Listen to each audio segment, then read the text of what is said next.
So this is Pam Electric Ghost, and we're live on the air with Shaunna Lee for the first time. Welcome to the Fam Electric Ghost podcast. Thank you so much. I'm so excited to be here. Now, I want to let people know that we are a featured podcast on the Newsly platform. You can see that icon up there. It says listen on Newsly. So later tonight, we will be on the Newsly platform. You use coupon code GHOST to get 1 month free premium subscription on that platform where you can listen and stop scrolling and listen to your favorite podcast. Again, we're on that platform. So, again, tonight, what we're going to do is we're going to talk to you, and we have your topic is what the focus is, how does the person find their purpose? And this is Yes. actually episode, if we get to that, we're at episode 937, so we kind of found our purpose Yeah. of the Family Yeah, you Electric did. Ghost podcast. We've been on the air since 2016. So yeah, thank you again for being on the podcast. And I don't know if do you want to start with like how you got into your business as a podcast host and best-selling author, or go right into how does the person find their purpose? Maybe you can Well, just decide how you want to answer I that. mean, both get us to the same place, let me just tell you. It's not a direct path is what I've discovered. I actually just did an episode on my podcast, Start Again with Shaunna Lee, about this very topic, and it was with 3 really specific tips on how you can use different spiritual tools to figure out what your purpose is, if you're one of these people who are like I was for many, many years, kind of wondering, what am I good at? What should I be doing with my life? How do I turn that into making money?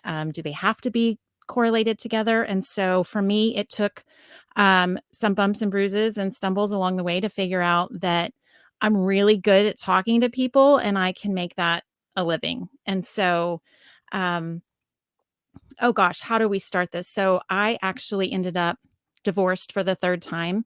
And my crawling out of that shame and guilt that came after that last divorce got me to the point where I was finally ready to use that as fuel to help other people and create a business. And so I wrote my book, So You're Divorced, So What?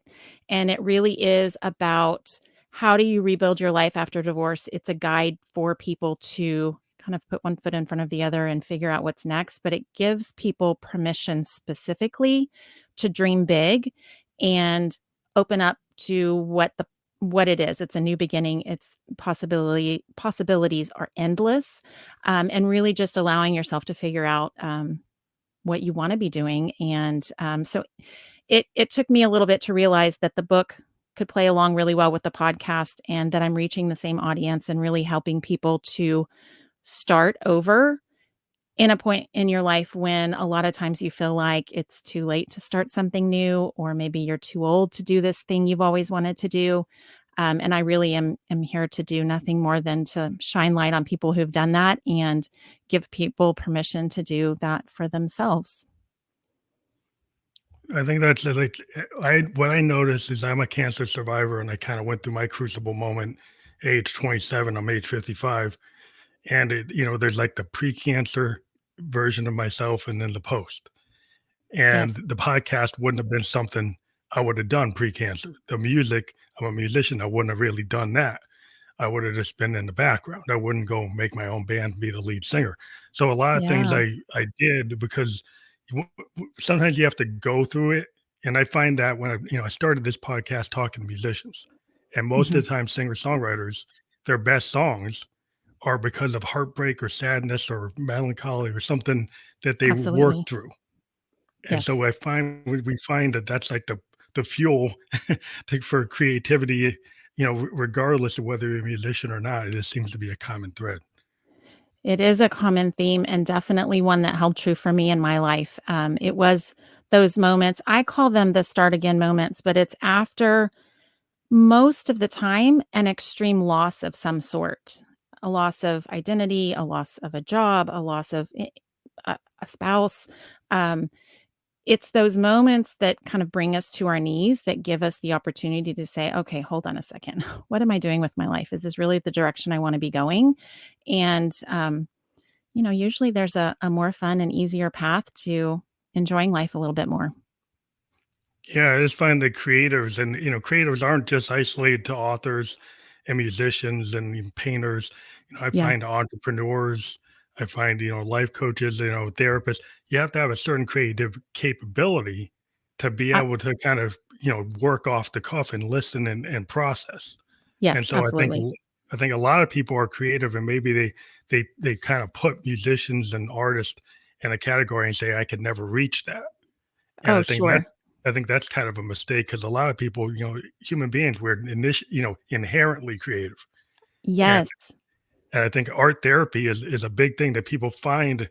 What I've seen in all these interviews I've done is people tend to find that journaling or doing something that makes them feel happy that's not work, but Yes. allowing them to kind of think about what is happening. The process, the inside and the outside, and figure out what's going on and be like retrospective. That's not just for guys like people like Bob Dylan. It's not for Right. Madonna. It's not for Lady Gaga. It's for everybody. Yeah, yeah. I think the way that we tap into creativity is different for everybody.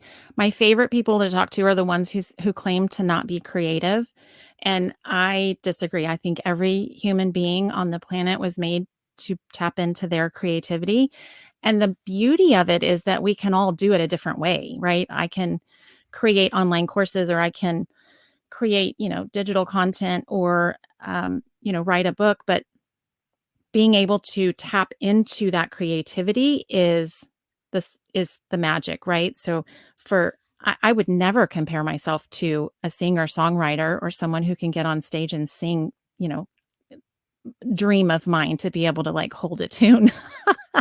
but but it's the same process, what I found. And actually this is a great segue into the link that you've provided here. Is my signature program is it's called Align, and it's how you align your body, mind, and spirit. Because that for me was how I could get myself aligned and tap into my creativity. So I wrote a novel that's yet to be published, and being able to get into that creative flow was important for me to be able to put words on paper in a really efficient way. And it never failed. I would sit down to write a chapter and I would think it's going in one direction, and just, we'd go in left field. And when I was in the flow, it would just come out, and never where I thought I was going, but it ended up really in a cool spot. So being able to tap into that and align with who I ultimately am was the key for me. And so that's what I teach people how to do in that program. That's very interesting because that's a common thread with singer songwriters, people, musicians I've interviewed. That a lot of us, we will, we attempt to put things on the sheet and really be very logical about it sometimes. But Yes. most of the time, the best work I've ever when I've talked to people is the stream of consciousness in the flow kind of muse inspired music where you trust yourself Yep. and you don't overthink it. And then all that practicing when you became a musician, you learned your instrument. That's just there. That's Yeah. there. It's just taking all, the inside and the outside and just having this muse. The Victorians Yeah. taught about the muse. Yes. And I really believe, as a musician, as I got older, I started to let go of Yep. trying to write the perfect song. I say, let's let it happen. Like the Beatles, let it be. And when Yeah. you find out that actually creates usually the best work I've done is the work where I've kind of just let it happen. And Absolutely. I think that it's us tapping into the divine that gets to flow through us, and you can call it whatever you want. But I think it is interesting to me the times that I've done that, where either it's been a hit of intuition that I got for, an idea or whatever. Um, what is interesting is that I'm not the only one who's getting that hit of inspiration or that download or in the creative flow. That's when you'll hear a song that's similar, or you see the plot of a movie that's similar. Like everybody's getting that. It's who's listening and tapping into that and sharing it is really Mhm. the fun thing to see. Yeah, and when you're open enough to like allow yourself to be the vessel, and it's kind of like what happens is, and it's not. It is a lot of it is you. It's like there's a lot Yep. of internal stuff that's subconscious. Like musicians, we find ourselves subconsciously. Somebody say, "Did you know you just pulled a theme song something from the 30s in what you just did, and I didn't even know because it Yeah. just kind of came out because it was in the back of my subconscious. And a Yeah. lot of times musicians will pull things and we interpret things, but it's stuff that's in our head, that's in our kind of DNA, and it Yeah. just Yeah. comes Yeah. out. And we Yeah. just Yeah. Yeah. learn how to apply it to wherever that emotion was at the time, and then it comes out. Oh, yeah, totally. And I've told people often, I think, we're all just human beings are just the people who are interpreting the energy. So it always comes out through us in our own human experience and our perspective from, with our personal context. That's the color of what we share. And I don't know, I think it's really interesting to see different people interpret the same thing in various different ways. And that's when you get to tap into what you're good at and your skills and that gets to paint the colorful picture that we end up seeing. So when you started to write you've been a podcaster, and Mhm. may I ask you, like, I got into podcasting back in 2016 Mhm. just because some guy asked me, about my music and we did an interview. And I didn't even Oh, know what a nice. podcast was. Yeah. And then from there, we liked each other so much that we did a podcast together for like Yep. 6 months. And then Yeah. then he couldn't do it anymore, and then I just started continuing. And I Yeah. said, "Oh, I'll go ask other people, other musicians," and I just started doing it. And it wasn't a big plan. I just said, "Oh, I like this format," and I started to Yeah. do it. So maybe you can tell your story how you got into podcasting. Yeah, this was not the plan to be a podcaster. Was not at all. I actually am the host of 2 podcasts. Um, the first one, I really struggled with the same imposter syndrome that everybody struggles with the first time you go to do some big scary thing. I had actually been hearing in meditation podcast. It was just the one word for months and months and months. So I was like, okay, I'm going to wrap my head around this idea of starting a podcast. And I was scared and worried about what people were going to think and all the things. And I didn't know how to do any of the pieces. And I ended up finding, of course, because the universe provides, I ended up coming across Jenna Kutcher's The Podcast Lab.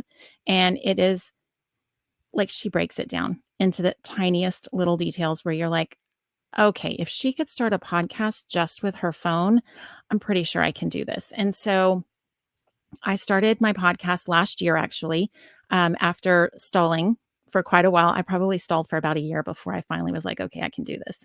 And then it just ended up being easier and harder than I anticipated. But I was having a lot of fun with it. And I was just having conversations. And I thought, well, this is really kind of easy just to talk to people and hit record and share. Of course, there's more to it, but that's essentially what it felt like I was doing. And so I just kind of leaned into it and had fun with it. And I did take a hiatus at the end of last year because I think every time I find myself in a project, this happened when I painted my kitchen cabinets, actually. You get 3 steps into the process and I'm like, oh gosh, this is a lot of work. Maybe I'm not cut out for this. And then I push through and it ends up great. Well, one of my girlfriends asked me, actually, she begged me. She said, I've always wanted to start a podcast. Will you please do it with me? And I said, no, absolutely not. I will not start another podcast. I'm already doing one. It's enough for me. And she was persistent. And here I am co hosting a podcast with her. It's called Shoot the Shit. And it is the most random stuff that we talk about. And we just have a blast. And anyway, so we started that this year. And so, yeah, now here I am hosting 2 different podcasts. Yeah, because I mean, when I started, it was on an app called Spearmint. It was all on a Oh, phone. It was just on a yeah, phone. And then later I said, well, I was a musician and I had all this equipment. yeah, And it was only in 2020, I've been doing it since 2016. I switched to video. And then we yeah, still do audio in the background. Everything becomes audio. But sure. we found that the video allowed us to do some things that as musicians, when we do video performances, we know what that feels like. We know that has a big impact. So I Yeah. started to, that'll actually be work better. But I still have most of my podcasts are audio. They take the video and they just convert it to audio. There's only Right. like 5 platforms where it's video. So, video is still not the biggest, niche in the market, but video is getting really big. Hmm. And so I just took advantage of the stuff I already had, as a musician. I said, "Oh, I'll just use it." But it's just become something where I didn't plan and now it's monetized. And now Mhm. I wasn't planning on that. And sometimes things happen, it comes into your lap and you're like, wow, I Yeah. didn't even expect that. I Yeah. expected just to be writing music, and then I end up doing this. So it's kind of, how did you figure that your book would integrate? Because like I didn't know how my music would integrate. So maybe you can talk about that. Oh, well, I didn't is the short answer. Like I here's the key. I have learned how to trust myself, and I think following my intuition has become something that, well, first I had to practice. So writing my book was one of those where, I'm following my intuition. It didn't end up terrible, so I'm like, okay, I'm going to trust myself a little bit more the next time that I.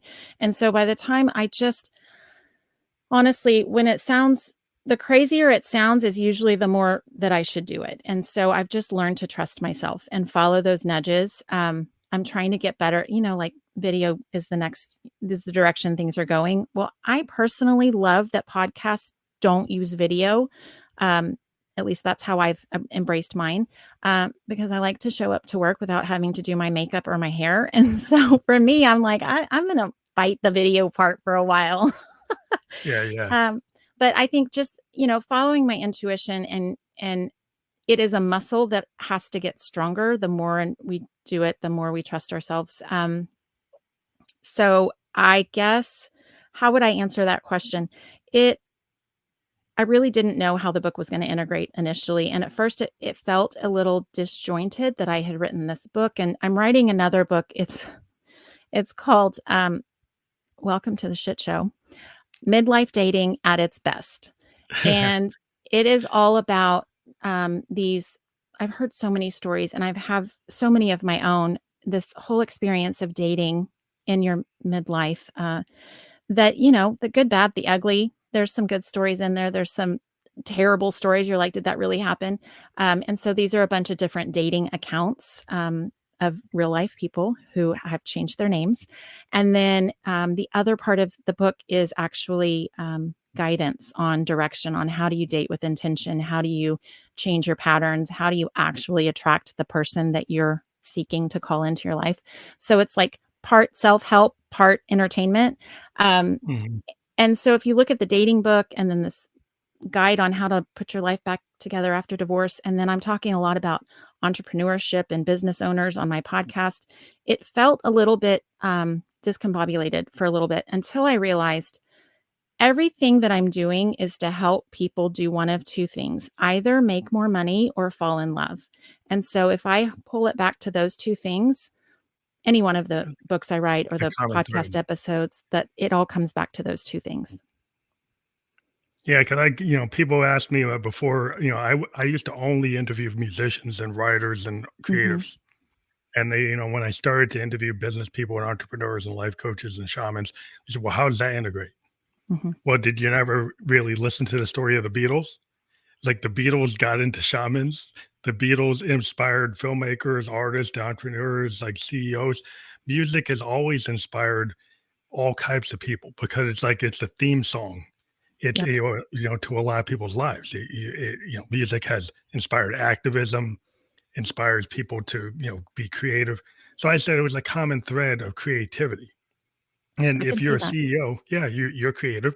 So why not? Why not take that kind of idea that things can be expansive?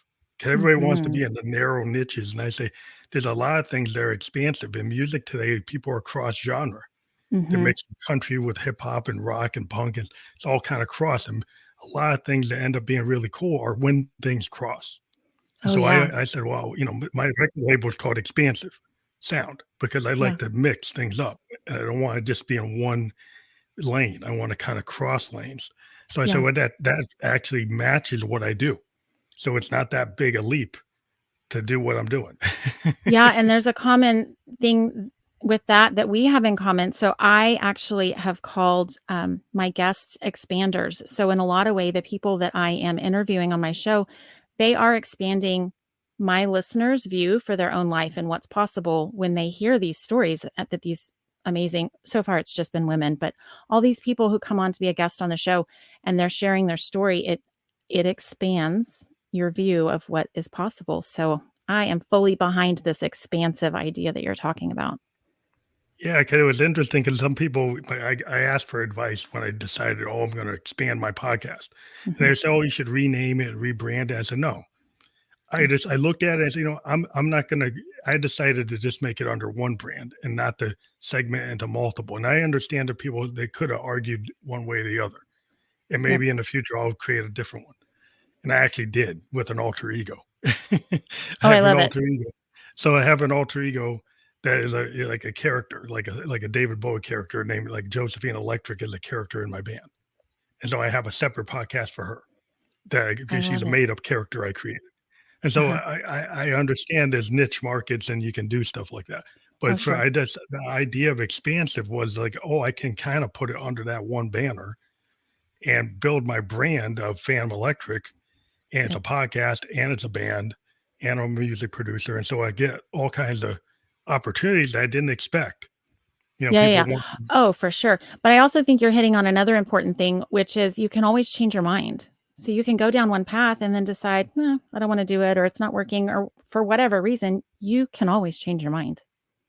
yeah, yeah. There's no one set rule for everybody.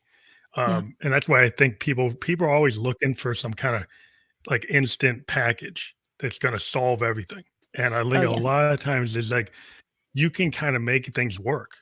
You just gotta, yeah. A lot of it is the belief.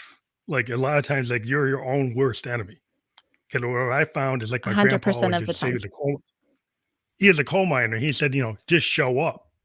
If you Oh, show up, like, 'cause my grandpa, like, yeah. he showed up working every day. He built his house. He didn't know, he built his own house, became a mechanic. He didn't learn, he was a farmer, he's a mechanic, Oh, wow. electrician, a plumber. He just learned how to do everything. Couldn't know why. Because I showed up every day in the mine. And when they needed somebody to learn how to do the electric, or the wiring in the mine, well, I'll do it. You want to do the plumbing? I'll do it. So he just went and Oh, and wow. used it as a learning experience and learned everything they Yeah. could, and he applied it. And so the idea that if you just show up and do every day, that you Yeah. can get out there, but if you keep it to yourself and you don't try, Oh, yes. then things won't happen. You kinda Oh have to my make it gosh. happen.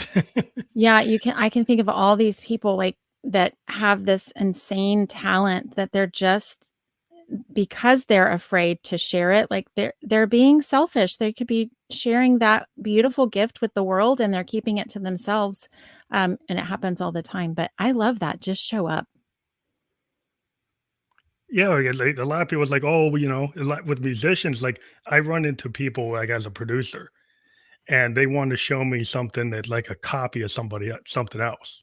And I always say, "I wanna hear the thing that you don't wanna show me. I Oh, wanna hear the yes. song that you're scared to show me." Because Yeah. what I find is that usually is the best thing I've ever heard, is Yep. the thing that they're the most scared of. Yep. And I find that in life, it's the same thing. Like most people, the thing that they're most afraid of is the thing they probably should be doing. Yes. Oh my gosh. All the time. Absolutely. I'm trying to think about that. How would that apply to my own life? That's my homework. I'm taking that question with me. I'm going to think about it. But yeah, that's what I just find. But like artists, they're, sometimes you'd be surprised. They think they get on stage and you're like, wow, they got the confidence.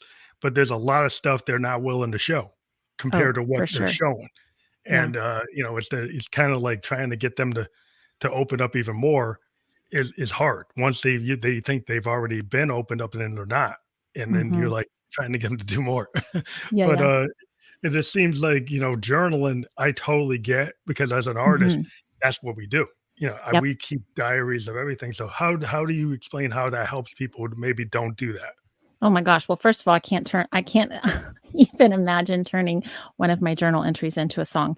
That would take some real talent. I would say in the ways that it's helped me in my life, it's morphed and changed over the years. So initially it was me just writing stream of consciousness, what happened in my day, trying to process some really heavy stuff. I think initially was how I approached it. I actually created one of my freebies is a journal prompts download. And so you can and it's just got all these questions for you to work through and answer. Because the thing I like about journaling the most now is it's a way for me to process and uncover. I'm very much a do it yourselfer. I want to be able to do the healing on my own. It's easier to shine a light on our shadow side if we're behind closed doors and someone's not watching us. So I think journaling is a great way for us to practice that and to kind of write through.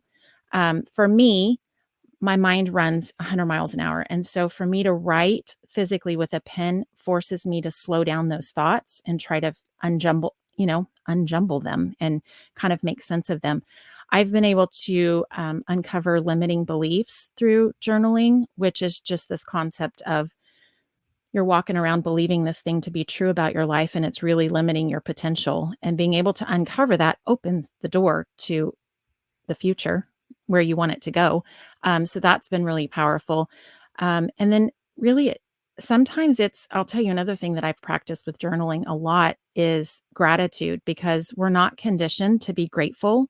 We are conditioned to look for the problem and seek out the negative. And so being able to practice gratitude, for me, took practice. And so journaling was a great way for me to kind of formulate this checklist almost. So I would write 3 to 5 things I was grateful for.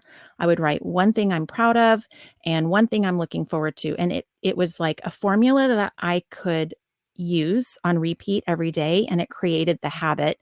And then it makes it easier. The more you practice being grateful, the more you find opportunities, and the whole law of attraction comes through. But journaling has been a great way for me to kind of practice all of those things and be intentional about where I'm going and set the path for the day. It, I mean, I could just go on and on about journaling. I think it's amazing. Yeah, I think a lot of times people are so trying to put they're trying to like schedule what they need to do, and they're kind of being down on themselves about the things they didn't hit. Yes. But being a cancer survivor, the one thing I learned is like I'm happy I'm waking up every day. Yeah, That's a big win that for I'm sure. actually still here. So a lot of times, if when you haven't gone through that kind of crucible thing, you could be kind of down on yourself and you're being so negative about Hmm. like all the things you didn't hit. But then Yes. once you go through something and you survive it, and you figure out how to actually process that and make it into a positive, you can find more things that you're grateful for.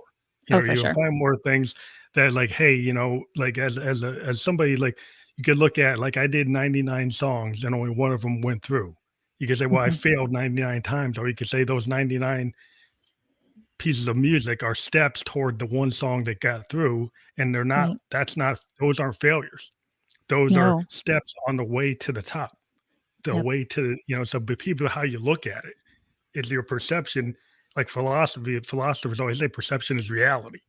Like Oh, if you yes. perceive everything in a negative way, you're gonna Yeah. be in the downs all the time. Yeah, yeah, for sure. Well, and one of the things I started doing, it was not journaling specific, but at the end of the day, I would make a list of what I had done that day, because I had the tendency to look like my to-do list is always long. I always have a bunch of things I want to do, a bunch of things I have to do. And so I would get down on myself and be like, oh, but I didn't do X, Y, Z and one, two, three, until I was like, hold on a second, what did I do today? And I would list out everything that I accomplished, everything that you know, chores I did, all the things. And most of the time I sit back and go, wow, I did a lot today. Like, and it's just that shift of perspective of not what didn't get done, but what did you do? And that has helped me, especially as an entrepreneur. Um, it's me and only me. So to move the needle in my business, am I doing the right activities? Did I do the things today that mattered in my business? Or does that give me a new perspective or, a new shift for tomorrow? But the list of what I did do is just as helpful. Yeah, I think that's really important, and it also helps you like at finding your purpose once you stop being down on yourself and you Hmm. start to find the bright lights and things. A lot of times, when I try to let things be in terms of like art. Like I could have an Hmm. idea that I want to write this thing and it's got to be in this many movements and this, but then that idea gets kind of displaced if I open up and I turn on one of my organs or my Moog or my one of my synths or something, and it just comes to me. And I say, Hmm. well, you know what? This is actually a higher priority because this is actually what's now. This is Mhm. what's happened, and this has kind of changed my mindset where, oh, I thought I was going to do this, but Mhm. now I'm at the crossroads and I went this other direction. Mhm. And it's Mhm. like a lot of times, you can have all these plans, and it's not a bad idea to plan, but you have Sure. to be willing to listen when something comes in, like the podcast that came out of Yeah. nowhere. This Yep. guy came to me and I didn't know what it was. I could have said, well, I'm too busy writing tracks Yep. to do that. And I could have totally ignored it and Yeah. I wouldn't even be here, you Yeah. know? So, Yeah.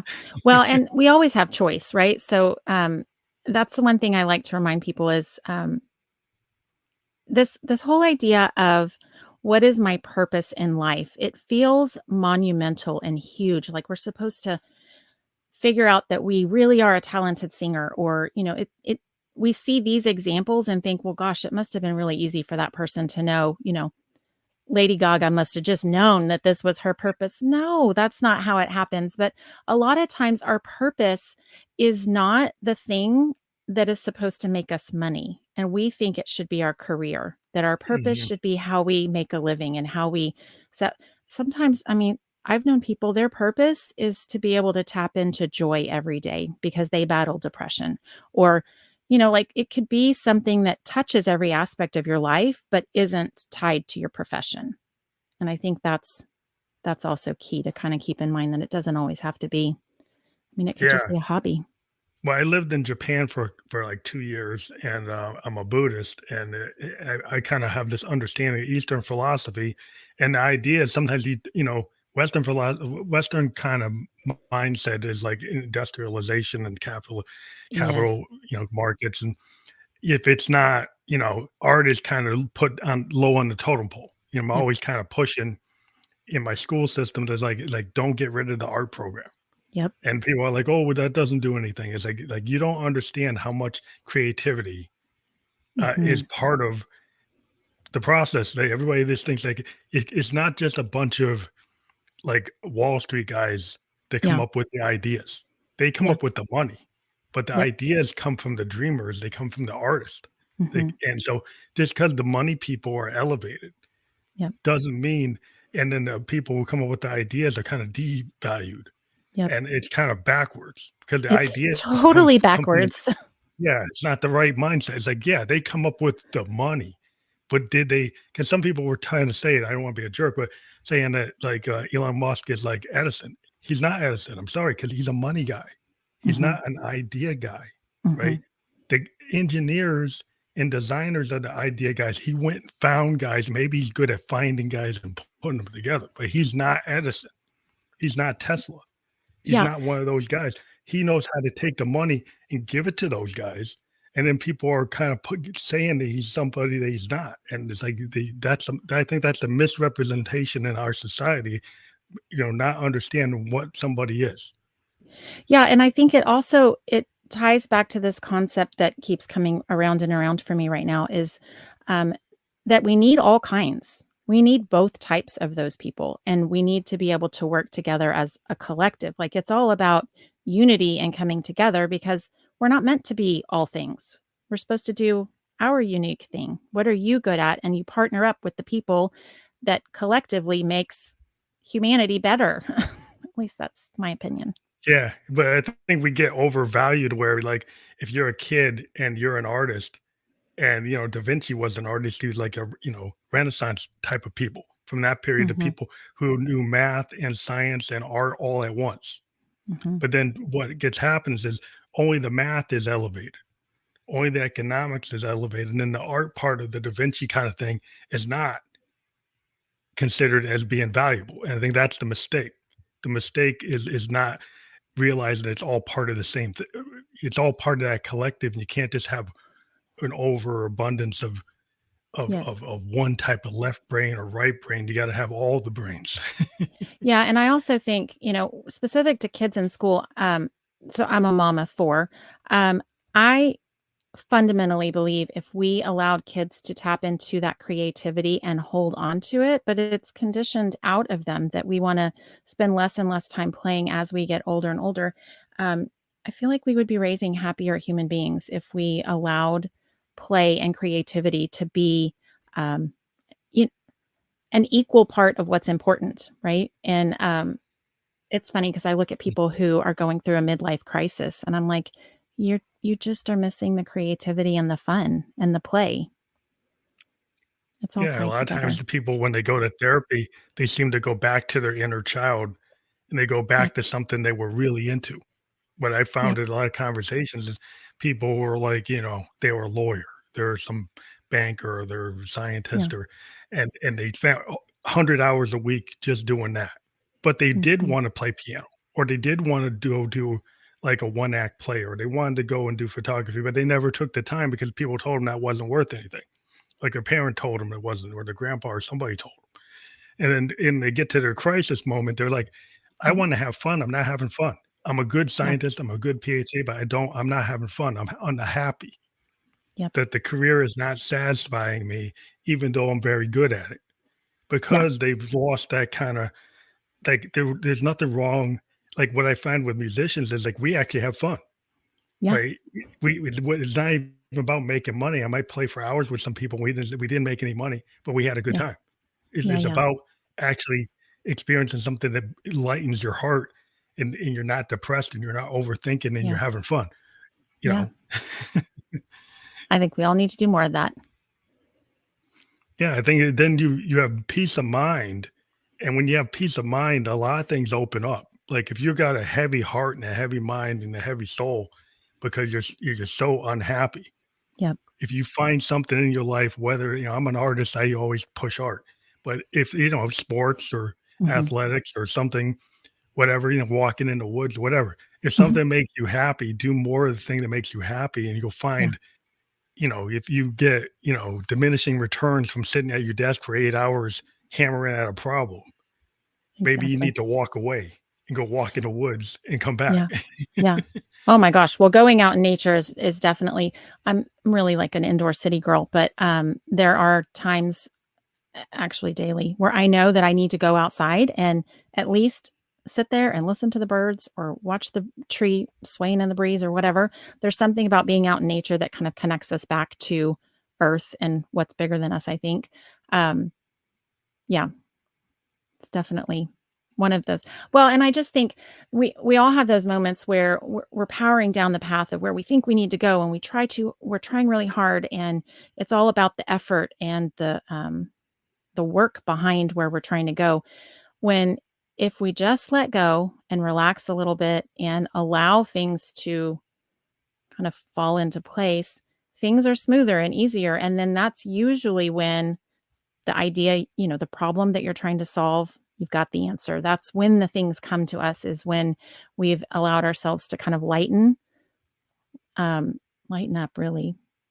Abraham Hicks actually talks about this concept of our vibration, our energy, and that there's like a cork bobbing in the water, and that when we let go of those effort and the trying so hard and the struggle and all the stuff that makes us feel heavy, when we let go of that and just allow ourselves to kind of bob up to the top of the water, we feel lighter and freer. And that's when I feel like we're in creative flow. That's when we can tap into creativity. That's when we can solve those problems and things feel easier and lighter and it happens faster. I think even relationships happen that way. Like, if you're stressed, Mm, right? And the yes. thing is, I believe in energy because I'm a Buddhist, but I'm a musician. And a lot of what I believe is like energy, like Yes. waveforms. I deal with synthesis and waveforms. And what I find, if you've got like a waveform coming about you that's very frenetic, it's not peaceful. It's not something that Mm, would be harmonious. It's kind of mhm. jagged. It's like rough. And Yes. you walk into a room and you've kind of sensed the people have kind of jagged emotions. How are they going to attract anybody? They're kind of pushing people away, Totally. right? They're so stressed out or so freaked out that, like, yeah, they're not going to really, no one's going to want to be around them. So that's not Yeah. going to happen. If Yeah. you start to find a way to find that inner peace, then things will happen. So you might be trying really hard and you're stressing yourself out. Mhm. And it's like that diminishing returns when it's not happening. Like, you keep on overworking and it's not really solving it. 100 hours a week isn't solving it, Yeah, you yeah. know? So I think that's it all kinds of kind of intertwines twines with all the aspects of your heart, your mind, your body, and your soul, right? If you get Exactly. into harmony, things start to fall into place. It's where the magic Seems simple, but happens. yeah, but it's like it seems to be what happens. Yeah, totally. Well, and that's definitely what I have tried to capture in this program is walking people through, because here's the thing, everyone's different. So like meditation is a great example. I Meditating is a core element of when my days go well, it's because I meditated. And when things start to go awry, it's because, oh, I didn't meditate today. So for me, it's really a critical component of my daily routine. But, there's lots and lots of people who claim that they Doesn't work. cannot meditate, right? It doesn't work for me. I can't shut off my mind or whatever the thing is. And so, what I walk people through how to do in this program is find out what does work for you. So, I can tell you what works for me. I can tell you what works for my clients and people I've worked with. But that doesn't really matter. What matters is that you can figure out what works for you so that you know how to tap into that. And so, this is really walking people through how do you figure out what's my thing? What's my plan that I know when I feel out of alignment. I know when things feel off. How do I quickly get back to where I need to be? And by need to be, it's where it feels good and you want to be. And that's what that program walks you through is how to find that balance, and what works for one person will in fact not work for another person. Yeah, yeah. I mean, because it's like I run into people that they can't work in the flow. They can't do stream of consciousness. They want the chord sheet. They want Hmm. it written down every note because they can't just sit there and like jam with the band and figure it out. Hmm. That actually causes them a lot of anxiety. Yep. That type of musician like actually wants it written down, Yes. wants to know exactly what it's going to be. And that's that person. So if you realize you have that person, you can't force them to square peg into the round hole. They're not. It's not. Yeah. They're Yeah. not the kind of guy that's gonna just jam because they're Yep. not into it. That's not who they are. So once you realize you find a certain, I think what happens is people sometimes like they have this mindset and they think everybody should apply. That should apply to everything. Exactly. And like you said, it And doesn't. it doesn't work that way at all. Yeah. Well, I mean, we're unique human beings. No one person is like another. So why would we think the same way would work for everyone? It doesn't. You got to find what works for you. Well, sometimes in the workplace they don't seem to know that. No, nope, they don't. Because like I remember, like I work from home now, and I'm a Mhm, software designer in my day job. mhm, And for many years, I had to be a road warrior, and it was like a mhm. badge of honor that we got to fly out on Sunday and then come back Thursday and do it, keep on doing Yes. that, and burn ourselves out. And now it's like, oh, that shows you're doing it. Yeah, yeah, And then the whole COVID thing happened, and we found out, for the last 2.5 years, I've been home, yeah, and I've actually been more productive yeah. and get more done. And so I then mean, they changed the whole mindset, and they're like, it oh, changed it for a lot of people, this whole idea of like, "Wait a second, it doesn't need to be butts and seats to make my business run." Like, we're more productive to let our people be happy and home in their pajamas? Like, what? It was yeah, a game changer for a lot of people. yeah, they couldn't believe it. They're like, Yeah, that can't work. It's yeah. like because they had a mindset where they want to force it. And it's like, and some of them still want to force it. Oh, yeah. But some of us are like, I'm not going back to that Well, because and I I think that's what it uncovered, right? These COVID days uncovered that some people do work really well going into an office and going away from home, and some people don't. And so, I think having that flexibility to know, okay, can you tune into what works well for you? How are you the best employee, or how are you showing up best? For some people, it is still going into an office and they missed it. So yeah. Some people that was not that's me. That yeah. was not My me. I whole wanted to thing be at is home. like, I became a consultant. So I didn't have to go on the track. So because then I Yeah. could just do it and I don't have to worry about somebody's expectation. Like, but if you become, the salary structure was, oh, we expect you to do X. Yep. But if I'm a consultant and you measure me based on what I can do, then I Yeah. can fit into the paradigm that fits me. So it becomes like, okay, I can still do this work, but I don't have to do it inside of your box. Like I can Exactly. do it where I'm comfortable and you get what you need and I get what I need. I think that's where that kind of marriage is like, okay, if somebody still wants to go in, that's fine. If somebody Yes. doesn't, but then trying to put everybody in the same box, I think that's the mistake that, still is being made by certain Yeah, it is. organizations not understanding. It is. Well, I always say people don't belong in boxes anyways. Yeah. Yeah, I was always pushing that myself because the creative mindset isn't gonna wanna be in a box. Mm-mm. And if you wanted, people to design I design stuff that's never been built.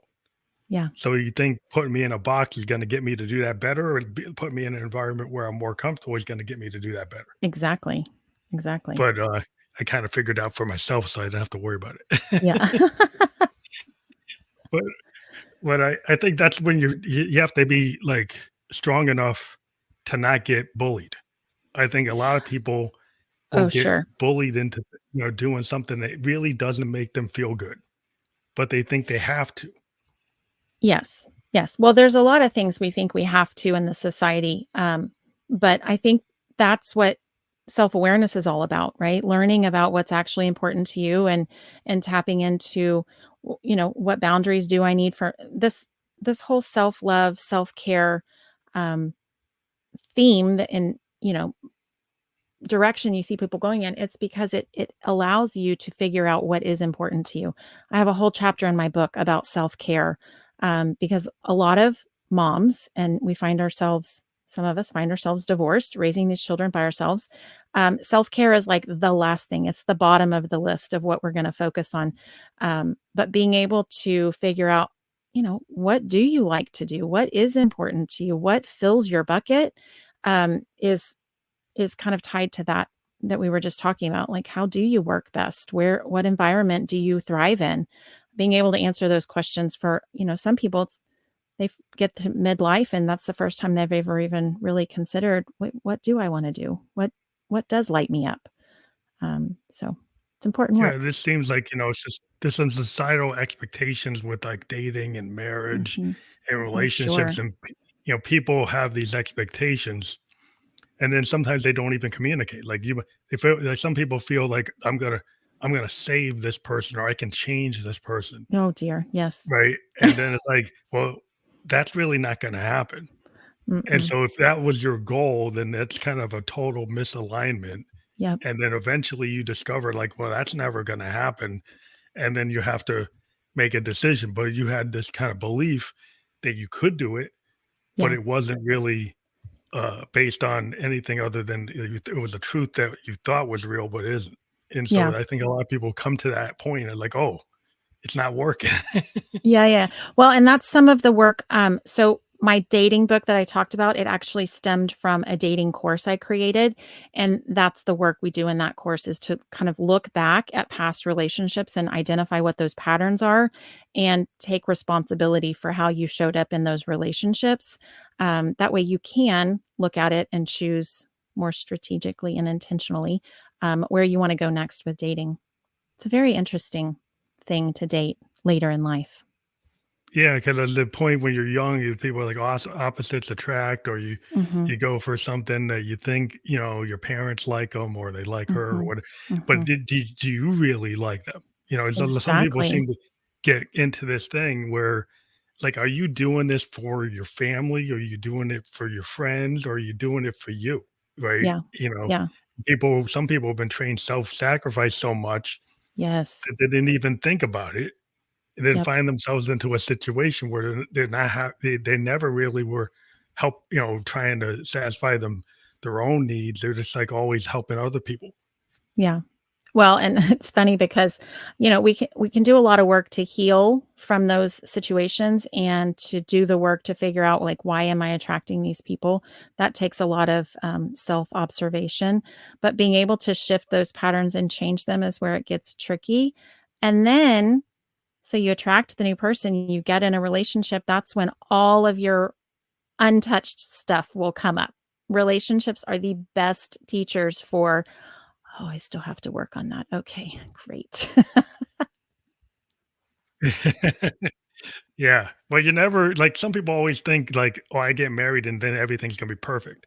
Well, Mhm. how could Mm, that be? Because I watched my yeah, parents' marriage, exactly. and it was never perfect. It's like Right, my grandparents, like, that was never perfect. It's like the right. idea that somehow you're gonna find somebody, your soulmate's gonna complete you is Yes. kind of like this, maybe that can happen, but most likely not every day is perfect. There's a lot of Yeah. things that are not perfect, and how much of that are you willing to grow with if you're Yeah. willing to communicate, or how much of it is intransigent and will never change? Right. Right. Well, I think this idea of chasing perfection is a myth. I don't think perfection exists. So, why we would expect, a marriage to be perfect or a job to be perfect or, our life purpose to feel perfect, I don't think any of that holds true. It's like people want that $1,000,000, but what is that $1,000,000 going to get you? Like, because I Mhm. want that, but what is it that you wanna do with it? Like, maybe you don't need $1,000,000 to do what you wanna do. Yeah. Well, Maybe you most wanna be people, yeah, yeah, they they think it's that. they want something because they think they're going to feel something or it's going to bring them something that they don't have today instead of cultivating that. If it's happiness, well, then choose happy today on your way to the $1,000,000. It's never the Yeah, thing. because It's never the you get thing the that we're looking for. $1,000,000 and you haven't solved the things that make you unhappy, you'll be unhappy Correct. with $1,000,000, Correct. Well, and the which a same lot of holds people true find for themselves. the relationship is true the same way, right? A lot of people want to be in the relationship because they feel like that's going to complete them or they'll feel whole or they'll be content. And really, that is your power to hold and change for yourself. Like being able to be happy by yourself is how you're happy with a partner. Yeah. That's I think people make the mistake is they think that other person is gonna make them happy. But if Hmm. you're unhappy, until you solve the unhappiness within yourself, the other person is not responsible for your happiness, right? Like, Exactly. you gotta bring that to the table. If you don't solve that, then it's gonna just continue.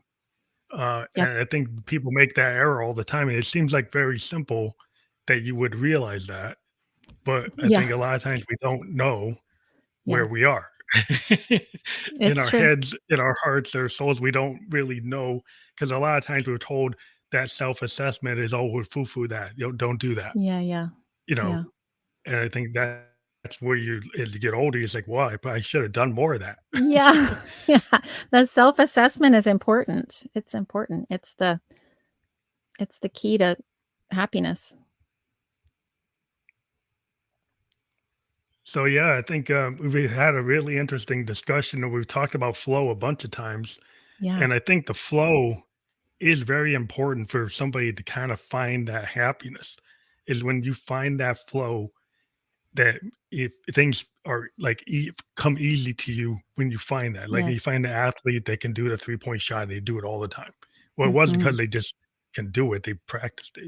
Musicians, Sure. we don't just hit those notes because they just hit them because we practice. So Yeah. I think a lot of times people need to practice some kind of self love, to get to Yes. that point.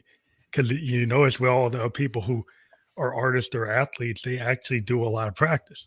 Mhm. Yeah. Yeah, yeah, yeah. Well, and that's what I talk about with meditation too. I'm like, they call it a practice because it takes practice.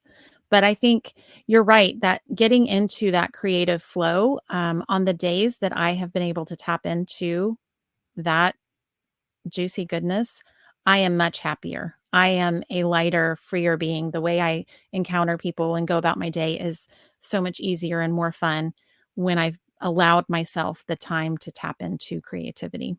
It's totally true. Yeah, I just think it's important for people to understand that it's not just the arts, but it's also the things that are more kind of esoteric that Mhm. maybe can't be measured with metrics.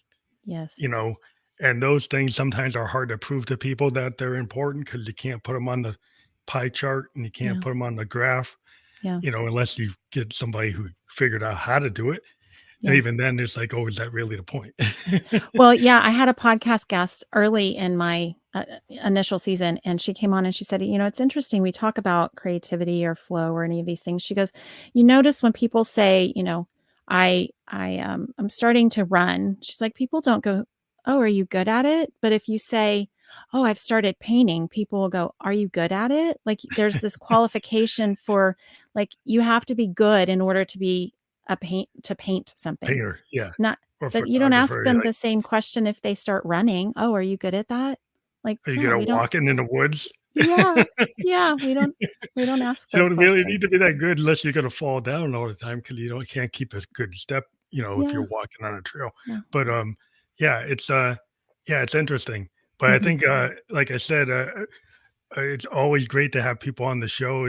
We're having a really good conversation. I'm sorry that we're probably near the end of it tonight because I have another podcast. But I want people to know about your website again. It's www.shaunalee.com/align for those of you on the audio. That's there on the publicized version of the podcast. You'll be able to click through on that. But for those of you listening on audio, go to www.shaunalee.com/align. And again, what would they find there? That's the Align program. It's how to create your own plan to balance body, mind, and spirit. Yeah, that's a great place to go. You can also find me, simply Shauna Lee on all the socials. Cool. Well, thank you for being a guest on the podcast tonight. A It's been a really great experience. Thank you very much. Absolutely. Thank you so much for having me. It was a super fun conversation. Have a good night. Thanks, you too.